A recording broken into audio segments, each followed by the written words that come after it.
மக்களே, நான் உங்கள் அம்ஜத்.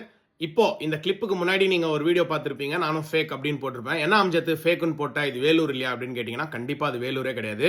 ஏவியேஷன் அடிக் ப்ரோ அப்படின்ற ஒரு பேஜ்ல இருக்கிற நபர் வந்து சென்னையில இருந்து ஃபிளைட்டை பிடிச்சி மதுரைக்கு போய் மதுரையில ஃபிளைட்டை ஸ்பாட் பண்ணக்கூடிய ஒரு பிளேஸ்ல நின்று எடுக்கப்பட்ட வீடியோ தான் அது.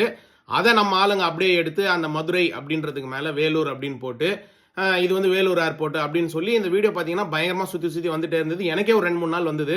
சரி இது அடங்கிடும் பார்த்தா அடங்கவே மாட்டேங்குது. ஸோ அது ஃபேக் அப்படின்னு ப்ரூவ் பண்ண வேண்டியது நம்ம கடமை இல்லையா?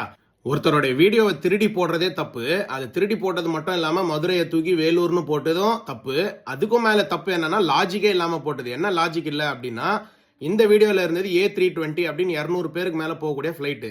நம்ம வேலூர்ல இருக்கிற சின்ன ரன்வேல 20 இருந்து 30 பேர் போகக்கூடிய ஃபிளைட் மட்டும் தான் லேண்ட் ஆக முடியும், டேக் ஆஃப் ஆக முடியும். அதை வச்சு நம்மளே ஒரு வீடியோ எல்லாம் போட்டு